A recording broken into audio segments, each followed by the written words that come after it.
Hello everyone, welcome back to a brand new figure review. Today we have the NECA Ultimate Feral Predator from the movie Prey. This is a figure I've been waiting for a long time since it got announced, and now I finally have it. Here's the box, obviously, kind of plain at the front. It just has the Prey with the Ultimate Feral Predator on it. The side of the box, kind of the same thing. I like this matte finish on it. Definitely gives it like a kind of the movie finish. I like that. The back of the box shows the figure and a little bit about it. You can pause and read about it if you want. The other side just says Prey on it. Then if we open up this flap, shows the figure in the packaging and then the figure on just out on display. Let's get him open and take a look at him. So here is the Feral Predator out of the box. Boy, does he look cool. This, like I said, this is a figure I've been waiting on for a long time. So, going over him, just gonna give him a quick 360. Yes, one of these days I will get to one that is automatic. But going over, he looks really good with the detailing on him. He's got some of his trophies on him. Very nice. I like the detailing on him that's with his hair pulled back. Very nice.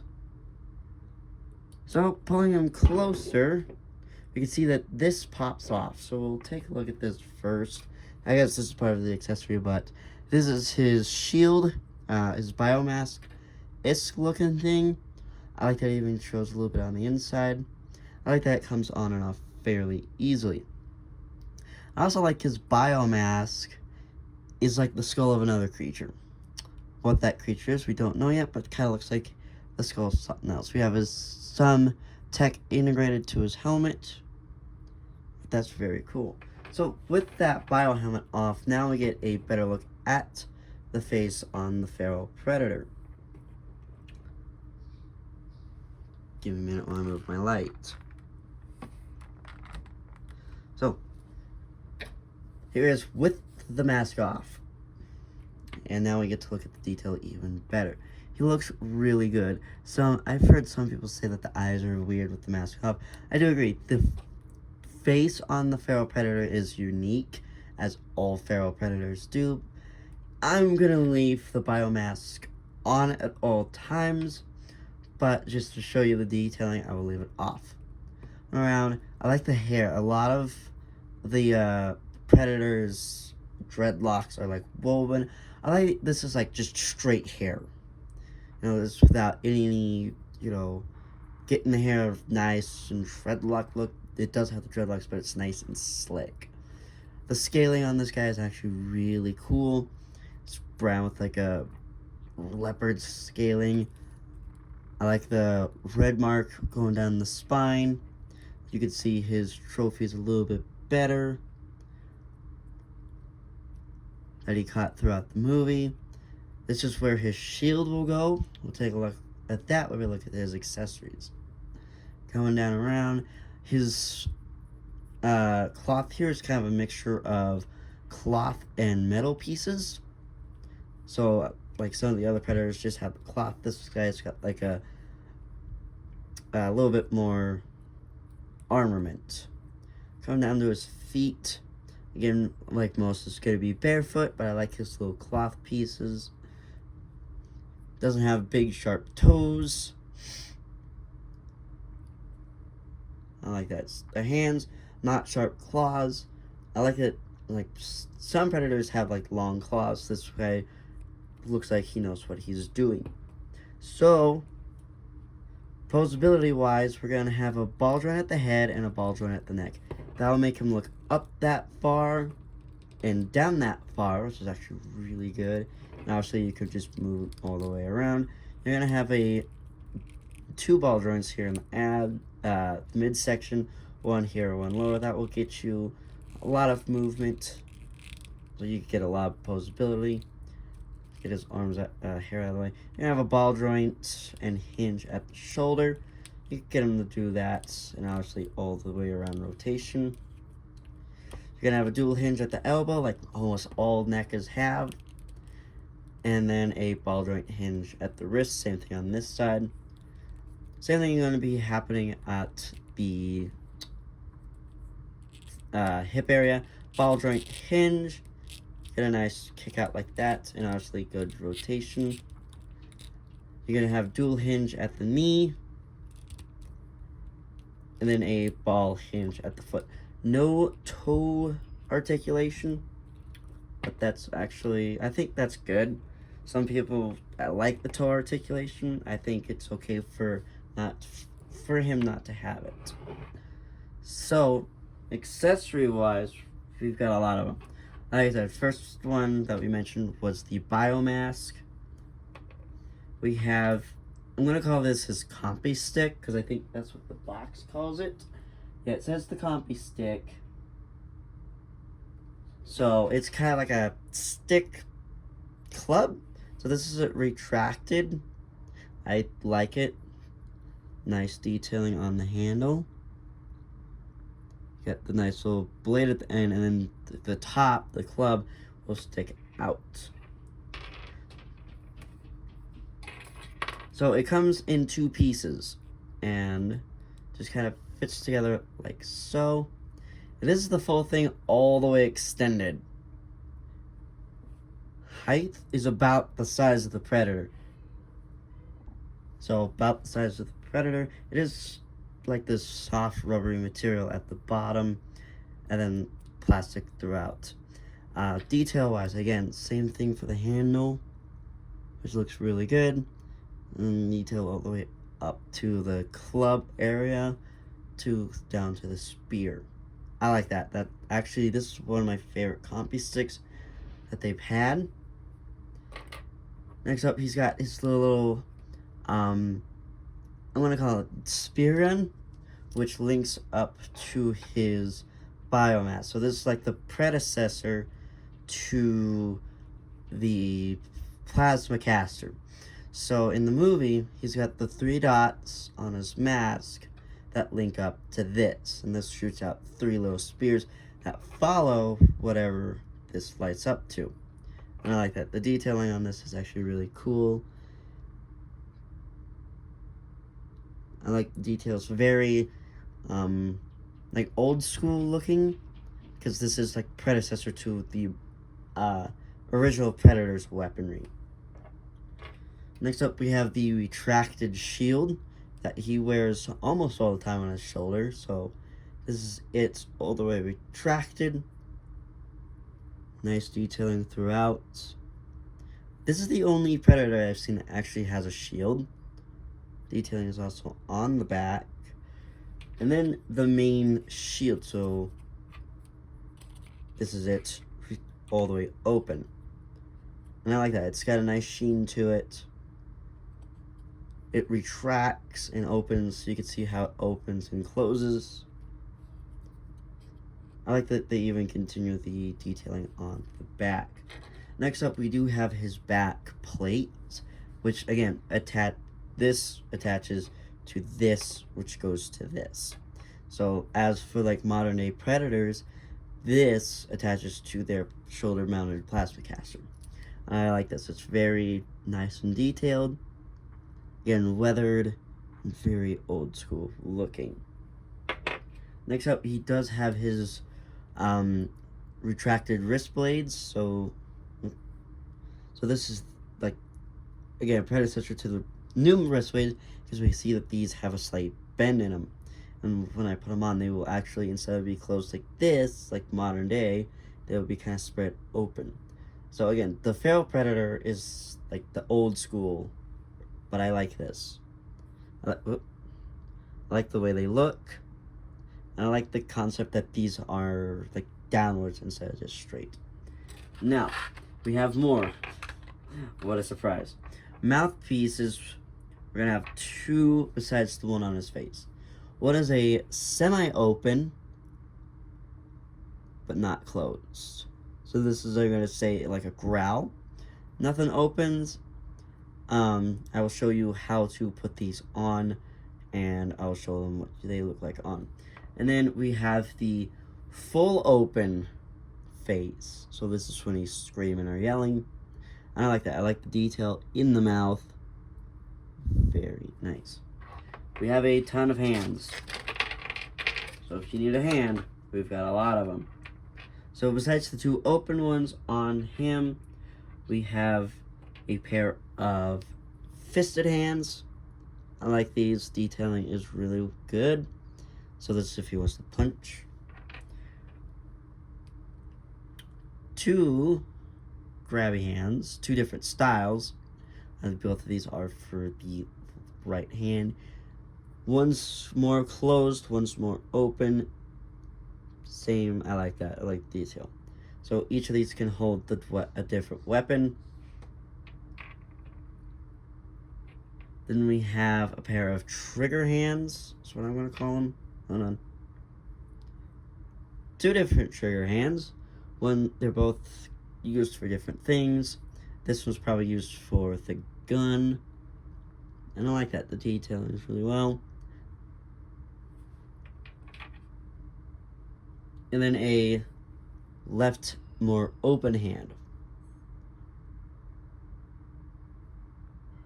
Very nice.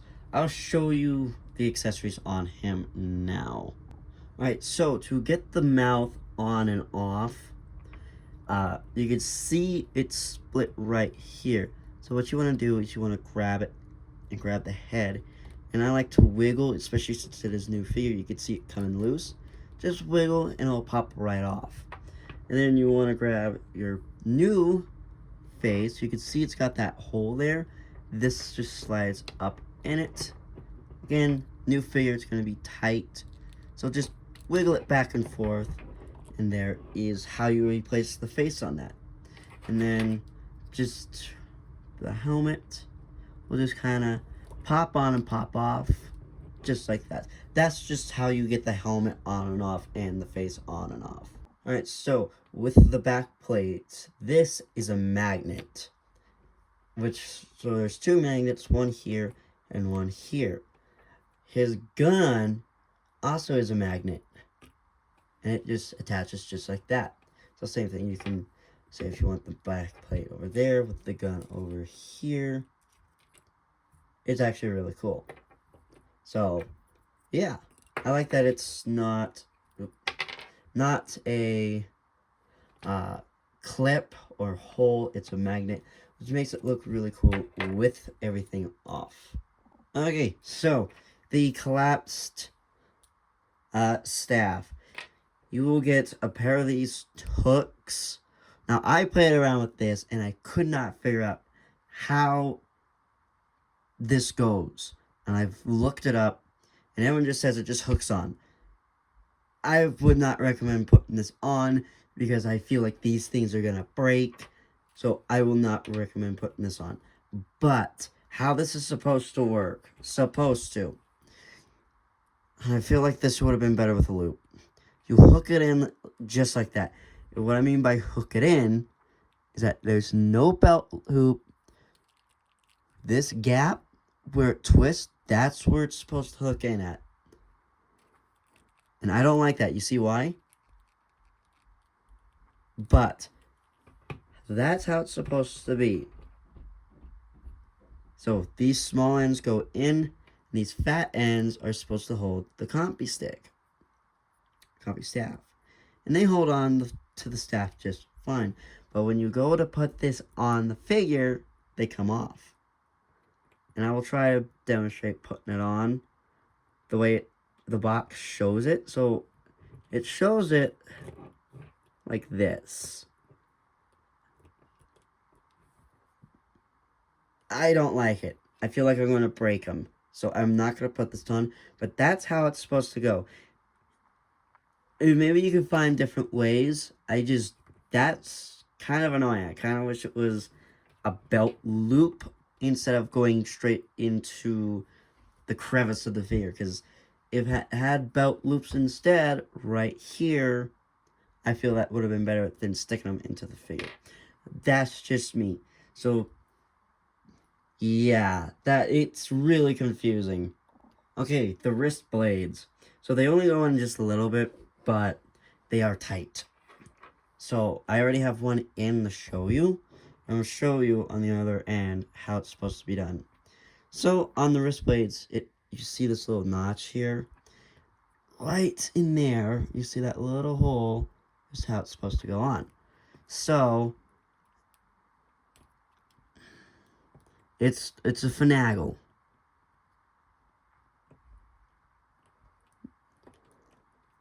Once you get it in, it's going to be a tight fit. You can wiggle it back and forth. You can see I'm fighting with the other one. And that's the wrist blades. And then I just moved the hand out of the way. But he's supposed to have his fisted hand. But that is the wrist blades. They look cool. And yeah, they're not the most major pain of wrist blades I've ever put on. But that is the wrist blades. Alright, for the collapsed and uncollapsed shield. I already have this in, but how it is it's got this little notch in it.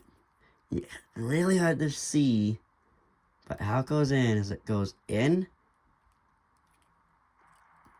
Oops, I did that backwards. So this end goes in like this. You heard it snap. So it's a go in and slide forward. I'll show you with the big shield as well. Again, hand's supposed to be different. But it's a go in. Let me show you. Let me show you a different angle. I'm trying to keep the predator still. Go in. It's hard to do this one-handed. Oh, come on. Alright, for the shield placement. So, it's a bit interesting. All it is a pressure fit. That's it. It's just a pressure fit. So, it just kind of sits right on this end, and you just press it on. And it's easy to take off. And then make sure you get it right, because if you don't put it on right, it will fall off.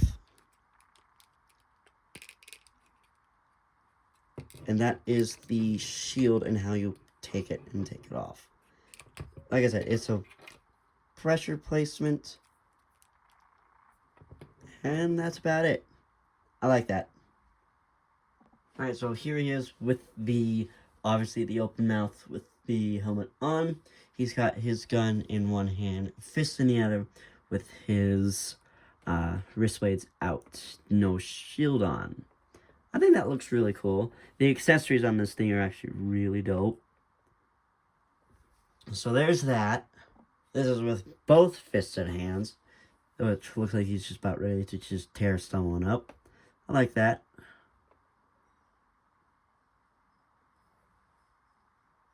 Here he is with the compy stick open, with the shield open, and he's got the more or less half open mouth on.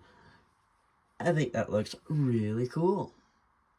So here it is with the shield closed, open hand, and collapsed compy stick without the helmet.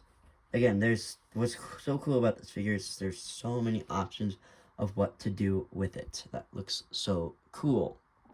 Here he is with the backplate and gun that are both on. Like I showed you earlier, both are magnets.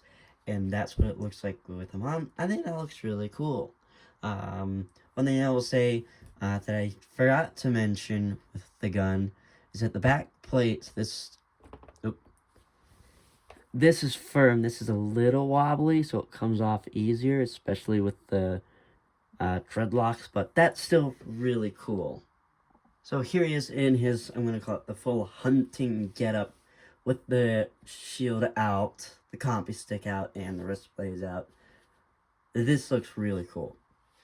People who are doing the photography with this figure already, they're making him look really cool outside, and that's what I'm going to do with them is photography. So this looks really cool. Here he is with the wider open hand with the gun in the right hand. That looks good. That's just him if he just like picks it up off the ground or out of his back to move to his other hand. That doesn't look too bad. I like it. So, size review time. This is your, obviously, the Feral Predator. This is the Stoneheart Predator, which I reviewed. And if he wants to stand, it's the problem with this big guy. He doesn't stand very good on his own. There he is next to the big boy.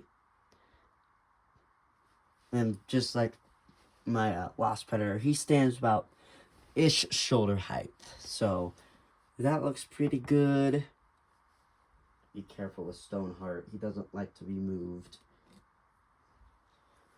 Here he is next to my favorite, for now, Lost Predator. And that looks good. Obviously, you can see the technological differences between them. All armored up with the pack and the visor compared to him. I think that looks really good. Next up, we have the SH Monster Arts Wolf Predator. NECA hasn't done an ultimate version of Wolf, and I wish they would. But there's the SH Monster Arts one. Obviously, the SH Monster Arts is a little bit smaller than NECA, but still looks really good. And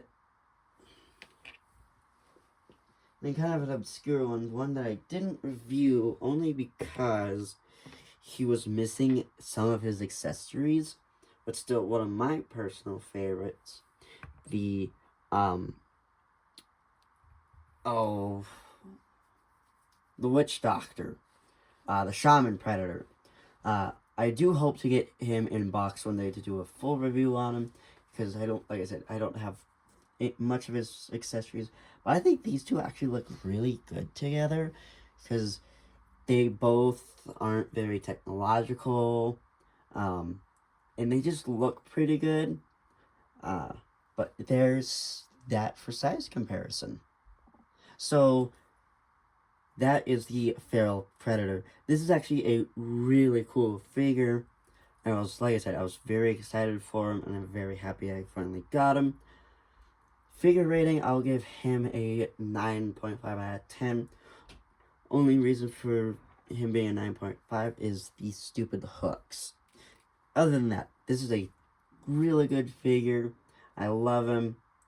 And that's kind of it. This is a great figure for anyone that's a fan of the Predator, fan of the movie Prey, or just anyone that wants the Feral Predator figure. One thing that I will say, and I hope to get him, is that the company Hot Toys, they revealed their Feral Predator figure. If you don't know anything about Hot Toys, they make larger-than-life figures, which are about 16 some inches tall. And I'm hoping to get the Feral Predator from Hot Toys. Other than that, I have a couple figures that may not be in until next year, so January of 2024. If I do happen to get any more, obviously, you know where to look. So if you like this review, don't forget to like, don't forget to subscribe, and I'll see you in the next review. Bye!